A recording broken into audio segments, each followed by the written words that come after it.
Hi guys, I'm Dr. Sandeep Tiwari and I welcome to you in online classes. Guys, today I am going to discuss with you a beautiful short story, that is how much land does a man need? How much land does a man need? It means एक व्यक्ति को कितनी जमीन की आवश्यकता होती है.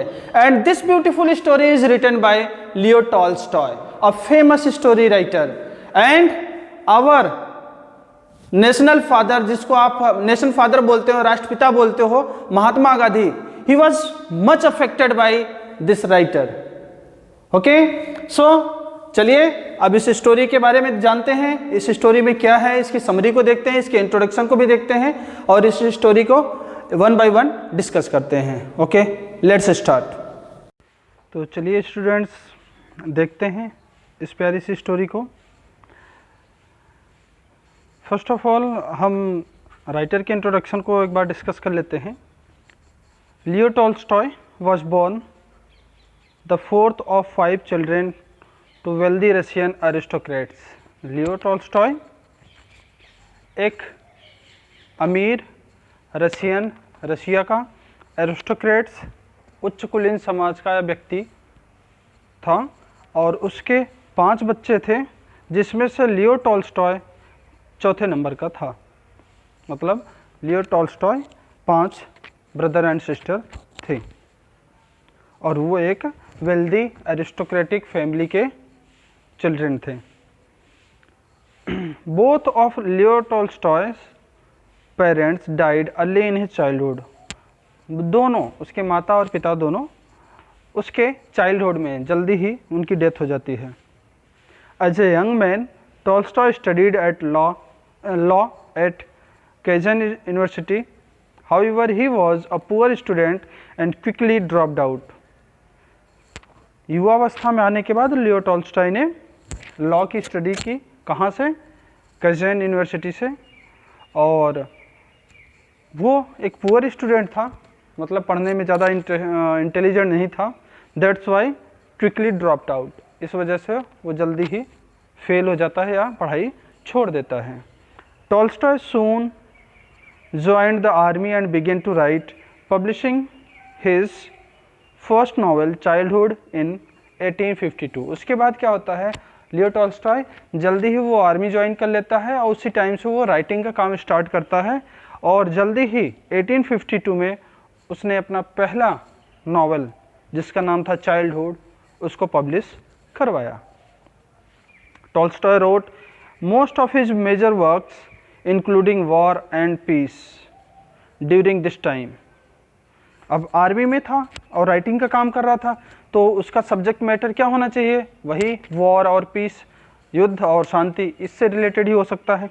तो वही बात देखने को मिल रही कि Tolstoy wrote most of his major works including War and Peace. उसके मोस्टली जो वर्क्स थे वो किससे रिलेटेड थे? युद्ध से या शांति से इस टाइम में. इन the 1870s, Tolstoy endured a moral crisis and subsequent spiritual awakening, after which he declared himself a Christian anarchist and rejected all material wealth and dedicated his life to the non-violent resistance of state and Russian autocracy. अब क्या होता है कि मतलब आगे चल करके लियो Tolstoy एक बार मोरल क्राइसिस, मतलब नैतिकता, उसके नैतिक पतन की बात आती है या वो नैतिकता से पीड़ित होता है. और मतलब नैतिकता उसने देखा कि नैतिकता पतन की तरफ जा रही है और इन सारी चीज़ों को देख करके सब्सिक्वेंट, उसके बाद उसके फलस्वरूप, मतलब नैतिकता के पतन को देख करके उसके बाद स्पिरिचुअल अवेकनिंग, वो उसके अंदर एक स्पिरिचुअल आध्यात्मिक जागरूकता आती है. मतलब नैतिकता के पतन को देख करके या नैतिकता को बुरी कंडीशन में देख करके उसके अंदर एक आध्यात्मिक जागृति आती है और जिसके बाद ही declared himself a Christian anarchist and rejected all material wealth. इसके बाद उसने अपने आप को क्रिश्चियन अनार्किस्ट मतलब क्रिश्चियन के विरोधी या क्रिश्चियनिटी के विरोधी अपने आप को डिक्लेयर किया कि मैं क्रिश्चियन विरोधी हूँ, और रिजेक्टेड ऑल मटेरियल वेल्थ, और उसने सारे जो वेल्थ थे, जो मटेरियलिज्म थी, उन सारी चीज़ों को रिजेक्ट कर दिया। And dedicated his life to non violent resistance of state and Russian autocracy, जो राज्य और रशियन ऑटोक्रेसी थी, ऑटोक्रेसी मतलब निरंकुशता, उसके विरोध में वो नॉन वायलेंट जो आंदोलन चलाया जा रहा था, या नॉन वायलेंट या अहिंसात्मक जो मूवमेंट आंदोलन चलाया जा रहा था, उसके विरोध में आ जाता है। कहने का मतलब कि वो अहिंसा विरोधी हो जाता है और वो हिंसात्मक प्रवृत्ति उसके अंदर आ जाती है। Tolstoy wrote and published How much land does a man Need in 1861। ये जो हमारे कोर्स की स्टोरी है, How much land does a man Need, ये टॉल्स्टॉय ने कब पब्लिश करवाई थी? इसने 1861 में इसको लिखा और पब्लिश करवाया। आगे देखते हैं। In how much land does a man need, Tolstoy places a critical lens on social hierarchy of Russian society in which poor are routinely deprived to ensure that the rich remain wealthy। इस story में Tolstoy ने किसको criticise किया, किसके ऊपर focus किया? Lens मतलब है फोकस डालना। उसने सोशल हायरार्की, जो समाज की रूढ़िवादिता या समाज का जो क्रम चला आ रहा था, कौन से समाज का? रशियन सोसाइटी का। जो रशियन सोसाइटी में एक क्रम चला आ रहा था जिसमें जो पुअर गरीब या पुअर जो फैमिली थी या जो पुअर वर्ग था, जो गरीब वर्ग के लोग थे, वो ये मानने लग गए थे कि जो अमीर लोग हैं वही हमेशा वेल्दी रहेंगे या वही हमेशा अमीर रहेंगे। इसके ऊपर उसने क्रिटिसाइज़ किया है, या इस चीज़ को उसने क्रिटिसाइज़ किया है। तो मतलब उसने रशियन सोसाइटी में या रशियन समाज में जो एक रूढ़िवादिता, जो एक परंपरा चली आ रही थी कि अमीर ही अमीर माने जाते थे, उनके ऊपर ही उसने कमेंट किया या उनको क्रिटिसाइज़ किया। आगे देखते हैं। Peasants in the story are depicted as second class citizen, और इस स्टोरी में जो पीजेंट्स है, जो किसान हैं, उनको सेकेंड क्लास सिटीजन के रूप में डिस्क्राइब किया गया है। Pahom desire more for more land, इसमें जो मेन कैरेक्टर है पैखम, जो सेंट्रल कैरेक्टर है इसका, वो बहुत ज़्यादा डिमांड करता है किसके? लैंड की। although Peckham is overcome by his greed, Russian society is structured in such a way that it is difficult to find comfort and security as a peasant, and as such provides the kindling for Peckham's initial wish to experience the life of higher class। लंबा sentence हो गया, थोड़ा टुकड़ों में देखते हैं इसको कि although Peckham is overcome by his greed, यद्यपि पैखम जो है इस स्टोरी में जो उसकी लालच है और ज़्यादा ज़मीन प्राप्त करने की, उससे वो जीत जाता है, अपने लालच पे विजय प्राप्त कर लेता है। लेकिन जो रशियन सोसाइटी है, जो रूस का समाज है, वो ऐसे दिखलाया गया है कि वो काफ़ी, ये बहुत ज़्यादा डिफ़िकल्ट है उनके लिए कि वो लोग कंफर्ट और सिक्योरिटी प्राप्त कर सकें एज अ पीजेंट, मतलब एक किसान के रूप में वो कंफर्ट और सिक्योरिटी प्राप्त कर सके, ये बहुत मुश्किल है। कहाँ? रशियन सोसाइटी में। मतलब पैखम जो कैरेक्टर है उसके माध्यम से लियो टॉल्स्टॉय ने ये दिखाने की कोशिश किया है कि रशियन सोसाइटी में जो गरीब वर्ग के लोग हैं, जो किसान वर्ग के लोग हैं, वो लोग सिक्योरिटी और शांति और आराम अपनी लाइफ में पा सकें, ये थोड़ा सा मुश्किल है। और यही सारी चीज़ें क्या करती हैं? किंडलिंग फॉर पैखम्स इनिशियल विश, यही सारी चीज़ें पोषित करती हैं या बढ़ाती हैं किसके? पैखम के जो प्रारंभिक, इनिशियल मतलब प्रारंभिक जो इच्छा थी उसकी कि मैं हायर क्लास के लाइफ को जीऊँ, लिखा ना, experience the life of higher class, उच्च समाज के लोगों की लाइफ को जीऊँ। इसकी वजह से जो उसके मन में लालच आई थी, ये किस वजह से आई थी क्योंकि रशियन सोसाइटी में जो गरीब लोग हैं वो कभी भी आराम से नहीं रहते हैं, वो हमेशा उनके अंदर लालच या और ज़्यादा की चाह रहती है। Ironically Tolstoy's story suggest that land ownership is responsible for social inequality with Russian society. व्यंग्यात्मक रूप में देखा जाए तो ये टॉल्स्टॉय की ये जो स्टोरी है ना, ये बताती है कि लैंड ओनरशिप मतलब जमींदार होना एक कारण बन जाता है क्या, किस चीज़ का, सोशल इनइक्वालिटी, सामाजिक असमानता का। कहाँ? रशियन सोसाइटी में। टॉल्स्टॉय ये मानता है कि रशियन सोसाइटी में जो सामाजिक असमानता है उसका मेन रीजन क्या है? लैंड ओनरशिप, जमींदार होना या ज़मीन अपने पास रखना। आगे देखते हैं। तो अब देखते हैं, from the outset of the story society is portrayed as consisting of two very separate entities, the urban and the rural. अगर हम स्टोरी के आउटलाइन के रूप में देखें या स्टोरी को बाहर से देखें तो ये दिखाया जाता है कि ये जो रशियन सोसाइटी या जो हमारा समाज है वो समाज में दो विभिन्न लोगों को या दो विभिन्न ग्रुप को दिखलाता है। वो दो अलग अलग ग्रुप कौन कौन से हैं? अर्बन एंड रूरल, एक शहरी और एक ग्रामीण।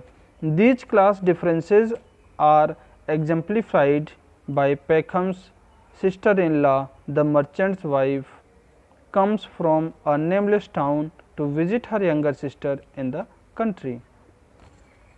और these class differences, ये दोनों जो क्लास अभी ऊपर बताया गया है कि एक अर्बन सोसाइटी और एक रूरल सोसाइटी, ये जो दो क्लास बताए गए हैं इन दोनों को या इन दोनों के बीच में जो डिफरेंसेस हैं वो किसके एग्जाम्पल के माध्यम से दिखलाया गया है? पैखम की सिस्टर इन लॉ, पैखम की साली के माध्यम से दिखलाया गया है, जो कि एक मर्चेंट की वाइफ है और जो किसी अननेम सिटी से या टाउन से आई है अपनी छोटी सिस्टर से मिलने के लिए। अब स्टोरी स्टार्ट करते हैं और देखिए स्टोरी में क्या है। Pahom is a poor peasant, one day his wife sister the wife of a merchant visits their house. Pahom क्या है? गरीब किसान है बेचारा, और एक दिन उसकी बहन की सिस्टर, बड़ी सिस्टर जो कि एक मर्चेंट, एक व्यापारी की पत्नी है, वो उनके घर में विजिट करने आती है, उनके घर में आती है। The elder sister brags about her glamorous life in the city and insult her sister's modest country existence. वो जो उसकी बड़ी बहन आती है वो क्या करती है? ब्रेक्स अबाउट मतलब डींगे हाँकना, सेखी बघारना। वो डींगे हाँकती है, सेखी बघारती है, बढ़ चढ़ के बोलती है किसके बारे में? अपने ग्लैमरस लाइफ, अपनी खुशनुमा ज़िंदगी, अपनी सिटी लाइफ के बारे में बात करती है। और साथ ही साथ वो इंसल्ट करती है अपनी छोटी बहन को कि कैसे गरीबों की ज़िंदगी और गांव में कैसी ज़िंदगी जी रही है ग्रामीणों की तरह। इस पर क्या होता है? The younger sister defends her lifestyle claiming self sufficiency and simplicity is the road to moral high ground. जब ये इतनी सारी बात बोल देती है उसकी बड़ी बहन, तो छोटी बहन अपने आप को डिफेंड करती है, अपने आप को सुरक्षित करती है। क्या कहते हुए कि उसकी जो लाइफ स्टाइल है, मतलब गांव में जो उसकी लाइफ स्टाइल है वो क्या है? सेल्फ सफिशिएंसी वाली है। सेल्फ सफिशिएंसी मतलब आत्मसंतुष्टि देने वाली है, उससे वो खुश है। और सिंप्लिसिटी वाली है, सामान्य सी ज़िंदगी है, साधारण चीज़ें हैं इसमें, और ये सारी चीज़ें आवश्यक होती हैं किसके लिए? मोरल हाई ग्राउंड, मोरलिटी के लिए, नैतिकता के लिए। तो जब बड़ी बहन ने उसको ये कहते हुए इंसल्ट किया कि मैं तो बहुत अच्छी लाइफ जी रही हूँ, शहर में पैसे वाली ज़िंदगी है और तरह तरह की खुशियों के बारे में बताया, तब छोटी सिस्टर कहती है कि कोई बात नहीं है, मैं जो जिस ज़िंदगी में मैं जी रही हूँ या जो ज़िंदगी मैं जी रही हूँ वो काफ़ी अच्छी है, सिंपल है और मुझे संतुष्ट करने वाली है। और साथ ही साथ ये जो ज़िंदगी है मेरी, ये मुझे मोरलिटी की तरफ लेके जाती है, नैतिकता की तरफ लेकर जाती है। जब उन दोनों में बात हो रही होती है उसी समय पैखम वहाँ आ जाता है। पैखम कौन? छोटी वाली सिस्टर का हस्बैंड जो एक किसान है। Pahom joins in saying that with enough land he would have nothing to fear including the devil himself. Pahom क्या कहता है कि कोई बात नहीं, अगर मेरे पास थोड़ी सी ज़मीन होती तो मैं किसी से भी नहीं डरता, मैं सारी खुशियाँ ले आता, किसी से भी नहीं डरता, यहाँ तक कि शैतान से भी नहीं डरता, ऐसा उसने स्टेटमेंट दिया। अब क्या होता है, उसका ये जो स्टेटमेंट था कि मैं शैतान से भी नहीं डरता, ये बात शैतान ने ऊपर बैठे बैठे सुन लिया। The devil overhears Pahom's claim and was to tempt him with land. और ये उसकी बात शैतान ने सुन लिया और शैतान ने उसकी इस बात को चैलेंज के रूप में लिया और शैतान ने ये कसम खाई, वो मतलब कसम खाना, उसने ये कसम खाई कि पैखम को ज़मीन की लालच देगा और उससे सब कुछ छीन लेगा। तो ये स्टोरी है, देख लो, इंटरेस्टिंग स्टोरी यहीं स्टार्ट हो जाती है कि इसमें शैतान का इन्वॉल्वमेंट हो रहा है, शैतान आ रहा है अपनी स्टोरी में। आगे देखते हैं क्या होता है। When a local lady landowner suddenly decides to part with her property, Peckham convinces her to sell him 30 acres. और कुछ ही दिन में पता चलता है कि वहाँ पे या उसके गांव की एक लेडी है जो बूढ़ी हो चुकी है और जो अपना ज़मीन जायदाद वो छोड़ना चाहती है, बेचना चाहती है। तो पैखम उसके पास जाता है और उसको कन्विंस करता है, उसको रेडी करता है कि वो उसको 30 एकड़ ज़मीन बेच दे। At first Pahom seems happy with his purchase. और वो जब ज़मीन खरीद लेता है तो पहले पहले उस ज़मीन की वजह से वो बहुत खुश रहता है कि अब उसके पास खुद की ज़मीन हो गई है, अब सब खुशियाँ वो लेकर के आएगा। It would be perfect he thinks, वो सोचा ये मेरे लिए काफ़ी परफेक्ट है, उपयुक्त है। और if not for the constant trespassing of local peasants. लेकिन ऐसा होता नहीं है। क्यों नहीं होता है?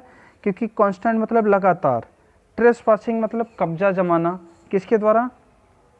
पीजेंट्स के द्वारा। वो जो लोकल पीजेंट्स थे, जो उसके गांव के जो और किसान थे, क्या करते थे, उसकी ज़मीन पे जो बाहरी किनारा रहता उस पर धीरे धीरे थोड़ा थोड़ा कब्जा जमाने लग जाते थे। तो ट्रेस पासिंग मतलब होता है बाईपास। बाईपास मतलब किनारा करके निकलना या बाहर से निकलना। तो जो उसकी ज़मीन का जो बाहरी हिस्सा था या जहाँ उसकी ज़मीन ख़त्म हो रही है, उधर के हिस्से को थोड़ा थोड़ा करके आसपास के जो किसान थे वो कब्जे में लेने लग जाते। तो उसकी खुशियाँ जो है बर्बाद होती जा रही, मतलब वो खुश नहीं रह पा रहा था। तो फिर क्या हुआ, इस बात से परेशान होकर के Pahom repeatedly fines these peasants and take them court. और इस वजह से पैखम बार बार उनको क्या करता, कोर्ट में घसीट ले जाता, उनको ऊपर केस कर देता और उनके ऊपर फाइन्स लगवाता। इस बात से तंग आकर के जो उसके नेबर्स थे, जो उसके पड़ोसी थे ना, उन लोगों ने उसको धमकी दिया, threaten to burn down his house. उन्होंने उसको धमकाया कि तू ऐसे बार बार करता रहेगा तो मैं तेरे घर को जला दूंगा। Peckham has grown resentful of his cramped life when a traveling peasant tell him of a village south of the Volga river. पैखम अपने इस चिकचिक वाली ज़िंदगी से या इस परेशान ज़िंदगी से तंग आ चुका था, बहुत क्रोधित था। रिसेंटफुल मतलब क्रोधित होना। वो बहुत ज़्यादा क्रोधित था अपनी इस लाइफ से। तभी उस गांव में एक यात्री आता है और वो उसको बताता है कहाँ के बारे में, एक दक्षिण क्षेत्र के तरफ या दक्षिणी एरिया के तरफ एक गांव है, उसके बारे में बताता है। और वो गांव किसके किनारे है? वोल्गा रिवर, वोल्गा नदी के किनारे एक गांव है। उसके बारे में उसको कौन बताता है? एक ट्रैवलर आता है, एक यात्री आता है उनके गांव में, वो बताता है। और वो पैखम को ये भी बताता है कि वेयर फैमिलीज आर अलॉटेड 25 एकड़ ऑफ फार्म लैंड पर पर्सन अपॉन सेटलिंग।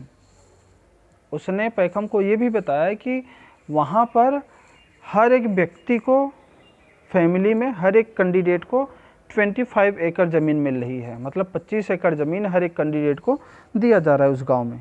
ये बात जब पैखम ने सुना तो फिर क्या हुआ, Pahom and his family travel to the area. Pahom और उसकी फैमिली उस एरिया की तरफ चलती। There they are welcomed and allotted land totaling 3 times the amount they left behind। जहाँ पर उनको लैंड मिल जाती है, और कितनी लैंड मिल जाती है? तिगुनी। जो ज़मीन उनके पास अभी थी जहाँ पे वो रह रहे थे पहले, उसकी तिगुनी ज़मीन उनको वहाँ पे उस गांव में जाके मिल जाती है। Nevertheless, Peckham wants more, convinced that freehold land is the way to truly become wealthy. इसके बाद भी उसकी ग्रीड, उसकी लालच ख़त्म नहीं होती है और पैखम और भी ज़्यादा ज़मीन चाहता है। और उसने ये सोचा कि वो फ्री होल्ड लैंड लेगा। फ्री होल्ड लैंड मतलब कुछ अलग से ज़मीन खरीदेगा और यही कारण बनेगा उसके वेल्दी होने का, उसके अमीर होने का, ऐसा उसने सोचा। आगे देखते हैं। Just as Pahom is about to purchase the some free hold land from a bankrupt peasant, a passing merchant distracts him with the story of plentiful land in far away region of बक्सीर्स। जैसे ही पैखम किसी एक भ्रष्ट व्यापारी से या किसान से कुछ ज़मीन खरीदना चाह रहा था, ठीक उसी समय वहाँ से गुजरते हुए एक व्यापारी ने उसका ध्यान अपनी तरफ आकर्षित किया। किससे? उसने एक स्टोरी उसको सुनाई कि एक ऐसा भी क्षेत्र है जिस क्षेत्र का नाम है बक्सीर्स। वहाँ ऐसा क्षेत्र है जहाँ बहुत सारी ज़मीन है, बहुत सारी ज़मीन मिल जाती है कम पैसे में। वो उनको बताता है। ओवर टी मतलब जब दोनों चाय पे बैठते हैं, वो ये सुन करके और लालच में आ जाता है, उसको चाय पे अपने घर पे इनवाइट करता है। और जब वो दोनों चाय पे बैठते हैं, the merchant says that after gifting the Bashkirs new few presents he was able to secure 13,000 एकड़ फॉर अ mere 20 कॉपेक्स। कॉपेक्स क्या है? रूस की तांबे की मुद्रा है। तो उसने उसको ये बताया कि मैंने बक्सीर्स के जो लोग थे उनको कुछ गिफ्ट दिए, और उस गिफ्ट के बदले में उन लोगों ने मुझे केवल 20 कॉपेक्स में, 20 रूसी ताम्र मुद्रा में उन लोगों ने मुझे 13,000 एकड़ ज़मीन दे दी, 13,000 एकड़ ज़मीन दे दी। Pahom leaves his family behind and travels to the land of Bashkirs. ये सुनने के बाद पैखम के मन में वापस से एक लालच आ जाती है कि वो और भी ज़्यादा ज़मीन ले लेगा उधर। उसने अपनी फैमिली को वहीं छोड़ दिया और बक्सीर्स जो लैंड था, जो उस ट्रेवलर ने उसको बताया था, उधर की तरफ वो चलने लग गया। Upon his arrival they prove to be friendly yet strange people and offer Pahom kumis to drink। और जब पैखम बक्सीर्स लैंड पे पहुंचता है, जब वहाँ पहुंचता है, तो उन लोगों ने इसका दिल से स्वागत किया और अच्छे से स्वागत किया। साथ ही साथ उनको अपना फेमस पेय पदार्थ जिसका नाम था कुमिस, वो पीने को दिया। Pahom gives the Bashkirs several gifts as instructed by the passing merchant. जैसा कि पासिंग मर्चेंट ने, वहाँ से गुजरने वाले मर्चेंट ने उसको बताया था, उसने पैखम ने उन लोगों के लिए, किन लोगों के लिए? बक्सीर्स के लोगों के लिए बहुत सारे गिफ्ट्स लेके गया था और वो उनको दे देता है। They eagerly look to repay his kindness. और जब उन लोगों को गिफ्ट मिलता है तो वो रेडी होते हैं कि इसके गिफ्ट के बदले उसको कुछ देंगे या उसकी दयालुता के बदले उसको कुछ देंगे। उन लोगों ने पैखम को बहुत अच्छा व्यक्ति माना और वो लोग रेडी हो गए कि हम भी पैखम को कुछ देंगे। फिर क्या हुआ? पैखम उनसे रिक्वेस्ट करता है। Pahom request the opportunity to purchase some of their land. Pahom उनसे क्या रिक्वेस्ट करता है? कि वो उन लोगों की ज़मीन का कुछ हिस्सा खरीदना चाहता है। फिर क्या हुआ?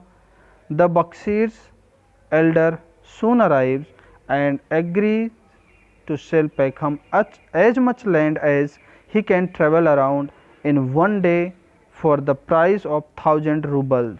But पैखम has to return to his starting point by sunset. और फिर क्या होता है? जब वो इच्छा जाहिर करता है कि वो कुछ ज़मीन खरीदना चाहता है बक्सीर्स लैंड के, तो वो लोग तो रेडी हो गए थे गांव वाले, और गांव का जो मुखिया था कुछ देर बाद वो भी आ जाता है वहाँ पे, और वो पैखम को ज़मीन बेचने के लिए रेडी हो जाता है और कहता है कि तुम मुझसे 1,000 रूबल में, 1,000 रूबल में उतनी ज़मीन खरीद सकते हो जितनी ज़मीन तुम एक दिन में यात्रा कर सको। मतलब उसने कहा कि दिन की शुरुआत से लेकर के सूर्यास्त के समय तक, दिन की शुरुआत से लेकर के या सूर्योदय के टाइम से लेकर के सूर्यास्त के समय तक जितनी ज़मीन तुम चलते चलते कवर कर लोगे या जितना ज़मीन तुम नाप लोगे अपने कदमों से, वो ज़मीन मैं तुम्हें दे दूंगा, और वो भी कितनी कीमत पर? 1,000 रूबल पर। लेकिन शर्त ये है कि जितनी ज़मीन तुम कवर करो उतनी ज़मीन में तुम्हें वापस लौट करके आना है। मतलब जिस पॉइंट से तुम अपनी यात्रा स्टार्ट करोगे उसी पॉइंट पे अपनी यात्रा आकर के फिनिश करोगे बिफोर द सनसेट, सूर्यास्त से पहले, ये शर्त रखा गया उसके सामने। पैखम रेडली एग्रीज, पैखम खुशी खुशी इस बात के लिए एग्री हो गया कि दिन के शुरू से वो क्या सोचा कि दिन की शुरुआत से ही वो यात्रा शुरू कर देगा और दोपहर बाद वो वहाँ से लौट करके वापस अपने पॉइंट पे आ जाएगा और उसकी पूरी ज़मीन हो जाएगी। ऐसा उसने सोच करके इस बात के लिए रेडी हो गया। फिर क्या होता है,